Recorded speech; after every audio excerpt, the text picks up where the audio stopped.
الحمد لله الذي أرسل رسوله بالهدى ودين الحق ليظهره على الدين كله وكفى بالله شهيدا. أشهد أن لا إله إلا الله وحده لا شريك له وأشهد أن محمدا عبده ورسوله. اللهم صل وسلم وبارك على سيدنا محمد وعلى آله وصحبه أجمعين. أما بعد، فيا أيها المسلمون، أوصيكم وإياي بتقوى الله وطاعته لعلكم تفلحون. قال الله تعالى: أعوذ بالله من الشيطان الرجيم.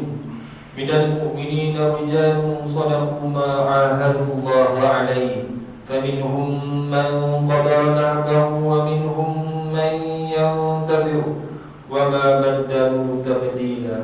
Maksudnya, di antara orang-orang yang beriman itu ada yang bersikap benar menunaikan apa yang telah dijanjikannya kepada Allah untuk berjuang membela Islam. Maka di antara mereka ada yang telah selesai menjalankan janjinya itu lalu gugur syahid. Dan di antaranya ada yang menunggu giliran dan mereka pula tidak mengubah apa yang mereka janjikan itu sedikit pun. Surah Al-Ahzab ayat 23. Sidang Jumat yang dirahmati Allah, marilah kita tingkatkan ketakwaan kepada Allah Subhanahu wa ta'ala dengan mentaati segala perintahnya dan menjauhi segala larangannya. Mudah-mudahan kita termasuk dalam kalangan orang-orang yang dikasihi Ilahi, dikurniakan rahmat kejayaan di dunia dan di akhirat. Mimbar pada hari ini akan membicarakan tajuk Al-Aqsa Asy-Syarif, semboyan pencetus kesedaran ummah. Muslimin yang dirahmati Allah, Masjid Al-Aqsa yang terletak di bumi Palestin ialah kiblat pertama umat Islam dan merupakan masjid ketiga termulia dalam Islam selepas Masjidil Haram di Mekah dan Masjid Nabawi di Madinah. Masjid Al-Aqsa disebut dalam Al-Quran sebagai tempat persinggahan Rasulullah sallallahu alaihi wasallam semasa peristiwa Isra dan Mi'raj. Firman Allah Subhanahu wa ta'ala dalam ayat 1 surah Isra. A'udzu billahi minasyaitonir rajim. Subhanalladzi asra bi'abdihi lailan minal masjidil haram ilal masjidil aqsa alladzi barakna hawlahu linuriyahu min ayatina innahu huwas samiul basir. Maksudnya, Maha suci Allah yang telah menjalankan hamba-Nya Muhammad pada malam hari dari Masjidil Haram di Makkah ke Masjidil Aqsa di Palestin, yang kami berkati sekelilingnya untuk memperlihatkan kepadanya tanda-tanda kekuasaan dan kebesaran kami. Sesungguhnya Allah jualah yang maha mendengar lagi maha mengetahui. Masjid Al-Aqsa berkait rapat dengan sejarah para nabi terdahulu yang diutus oleh Allah Subhanahu wa ta'ala. Dianggap kawasan suci umat Islam. Al-Quran menamakan Palestin sebagai Al-Ardhul Muqaddasah, yang bermakna tanah yang suci, sebagaimana firman Allah Subhanahu wa ta'ala. A'udzu billahi minasyaitonir rajim. Ya qaumi dukhulul ardhul muqaddasata allati kataballahu lakum wala tartaddu ala adbarikum fatanqalibu khasirin. Shadaqallahul azim. Maksudnya, Nabi Musa berkata lagi, wahai kaumku, masuklah ke tanah suci Palestin yang telah diperintahkan oleh Allah untuk kamu memasukinya, dan janganlah kamu berbalik mundur ke belakang. Kalau kami mundur, maka kamu kelak menjadi orang-orang yang rugi di dunia dan di akhirat. Surah Al-Ma'idah ayat 21. Sidang Jumat yang dirahmati Allah, pada 25 Ramadan bersamaan 7 Mei yang lalu, tentera Zionis Israel telah menghalang laluan dan menghalau warga Palestin yang mahu menunaikan solat Jumaat terakhir Ramadan di Masjid Al-Aqsa. Begitu juga gangguan yang dilakukan ketika umat Islam sedang melakukan solat tarawih pada malam waktunya. Gangguan demi gangguan dilakukan oleh Zionis Israel terhadap umat yang mahu menunaikan ibadah di Masjid Al-Aqsa, disusuli dengan serangan terhadap semenanjung Gaza mulai 28 Ramadan menjelang Aidilfitri. Serangan yang dilakukan ke atas rumah kediaman pejabat dan prasarana keperluan rakyat telah menyebabkan berlakunya kesengsaraan rakyat Palestin. Tentera udara Zionis Israel turut memusnahkan menara Al-Jalas. Pejabatnya menempatkan beberapa buah organisasi media di Gaza, termasuk pejabat Al Jazeera. Al-Aqsa Al-Sharif, tapak suci milik umat Islam, dimandikan darah. Ratusan syahid terkorban, di samping ribuan lagi tercedera, termasuk orang tua, wanita dan kanak-kanak. Gelagat rejim Zionis Israel merupakan perbuatan yang zalim, malah perbuatan yang melanggar hak asasi manusia yang mahu melakukan ibadah keagamaan secara aman. Perbuatan menindas lagi zalim yang dilakukan dalam bulan Ramadan dan Syawal terhadap penduduk Palestin menikam jantung umat Islam di seluruh dunia.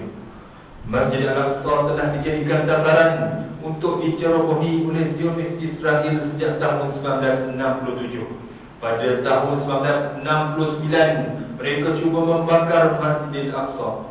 Usaha memusnahkan Masjid Al-Aqsa dijadikan sebahagian daripada agenda pengyahudian Zionis Israel. Muslimin yang dirahmati Allah, setiap sesuatu yang berlaku di dunia ini mengandungi pelajaran. Manusia perlu bijak menghalusi dan mendalami perkara-perkara yang tersirat di sebaliknya tersurat. Pembebasan Masjid Al-Aqsa ialah satu tuntutan yang mesti didukung oleh setiap Muslim di seluruh dunia. Dr. Umar Hashim, Mantan Rektor Universiti Al-Azhar, dalam satu ceramah menerangkan Masjid Al-Aqsa akan berjaya dibebaskan oleh umat Islam apabila umat Islam terlebih dahulu dapat membebaskan diri daripada hawa nafsu. Beliau mengetik kisah Panglima Islam Salahuddin Al-Ayyubi yang berazam membebaskan Baitul Maqdis daripada cengkaman tentera salib. Dalam perjalanan ke Masjid Al-Aqsa, Salahuddin berjumpa seorang sufi dan menyatakan hasrat beliau mahu membebaskan Baitul Maqdis. Sufi tersebut menasihatkan Salahuddin untuk memerdekakan dahulu dirinya dan diri tenteranya daripada hawa nafsu dan maksiat, agar dianugerahkan kejayaan oleh Ilahi. Berdasarkan kisah tersebut, mimbar menyeru umat Islam untuk bersedia berkorban fi sabilillah dengan menghayati firman Allah Subhanahu wa taala dalam surah At-Taubah ayat 24. A'udzu billahi minasyaitonir rajim. Qul in kana aba'ukum wa abna'ukum wa ikhwanukum wa azwajukum wa ashiratukum wa amwalun iqtaraftumuha wa tijaratun takhshawna kasadaha wa masakin tardawnaha ahabba ilaykum minallahi wa rasulihi wa jihadin fi sabilihi fatarabbasu hatta ya'tiyallahu bi amrihi wallahu la yahdil qaumal fasiqin. Sadaqallahul azim. Maksudnya, katakanlah wahai Muhammad, jika bapa-bapa kamu dan anak-anak kamu dan saudara-saudara kamu dan istri-istri atau pasangan kamu dan kaum keluarga kamu dan harta benda yang kamu usahakan dan perniagaan yang kamu bimbang akan rugi dan rumah-rumah tempat ibadat yang kamu sukai menjadi perkara-perkara yang kamu cintai lebih daripada Allah dan Rasulnya dan daripada berjihad untuk agamanya, maka tunggulah sehingga Allah mendatangkan keputusannya azab siksa, kerana Allah tidak akan memberi petunjuk kepada orang-orang yang fasik derhaka. Muslimin yang dirahmati Allah, antara perkara yang wajib direnungkan melalui peristiwa yang sedang berlaku terhadap Masjidil Aqsa ialah: pertama, 1.9 bilion umat Islam tidak dapat dan tidak mungkin dapat bersama mengembalikan tanah air rakyat Palestin selagi berlakunya perbezaan pendapat yang ketara antara pemimpin negara-negara Islam seperti yang berlaku ketika ini. Kedua, Allah Subhanahu wa taala melimpahkan kekayaan kepada negara-negara Islam. Malangnya kekayaan yang dijana daripada minyak digunakan untuk perlubaan kemewahan dan bukan untuk pembangunan teknologi, perkembangan ilmu dan membina kekuatan ekonomi jangka panjang untuk manfaat majoriti ummah agar dapat menguasai dunia. Ketiga, negara Islam yang dianggap kaya raya dengan hasil minyak dan umat Islam yang terdiri daripada 25% penduduk dunia pada tahun 2020 hanya memiliki nilai keluaran di dalam negara kasar berjumlah 4.83 triliun dolar Amerika, merupakan 5% keseluruhan ekonomi dunia berbanding hampir 21 triliun dolar Amerika yang dimiliki oleh Amerika Syarikat. Sidang Jumaat yang dirahmati Allah, sebagai penutup khutbah petang, mimbar menyeru umat Islam agar kedudukan Masjidil Aqsa dan peristiwa yang berlaku di Baitul Maqdis dijadikan petunjuk untuk pertama, sedar tentang adanya kaitan keimanan dan akidah umat Islam dengan Masjidil Aqsa. Oleh itu, niat dan usaha mahu membebaskannya hanya akan dimakbulkan ilahi apabila niat dan usaha dikembarkan dengan keazaman membersihkan diri daripada pengaruh nafsu, keduniaan dan perlakuan maksiat. Kedua, mengisahkan umat Islam, terutama pemimpin Islam, agar kembali memenuhi amanah dan menghayati peranan khalifah berlandaskan Islam, menyempurnakan tanggungjawab secara amanah, jujur dan ikhlas, tidak menyalahgunakan jawatan dan kedudukan untuk membina kekayaan pribadi, kekayaan keluarga dan kekayaan kroni dengan pelbagai perbuatan menyeleweng hingga khazanah negara menjadi tiris dan rakyat hidup dalam sengsara.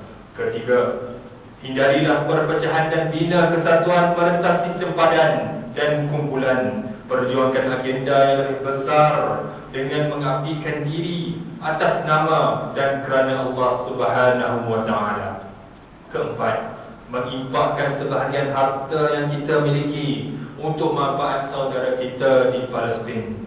Masjid, surau, jabatan kerajaan, badan perniagaan, pertubuhan dan orang-orang perseorangan hendaklah sama-sama membantu menjayakan usaha yang dirintis oleh Jabatan Agama Islam Perak sejak 5 Syawal yang lalu. Melancarkan kutuban Dharma untuk tabung kecemasan dan kemanusiaan bagi penduduk Palestin.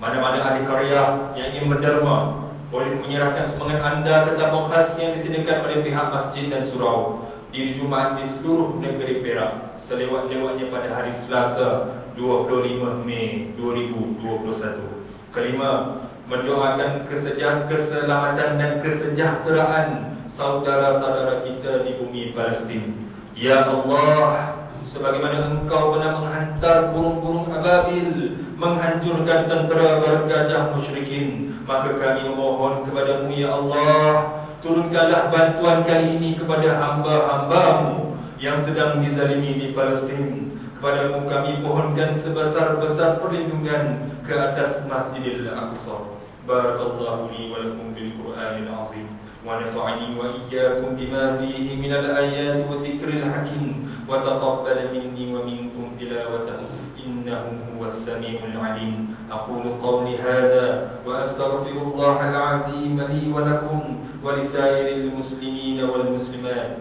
wal mu'minin wal mu'minat al-ahya'i minhum wal amwat fastaghfiruhu innahu huwal ghafurur rahim.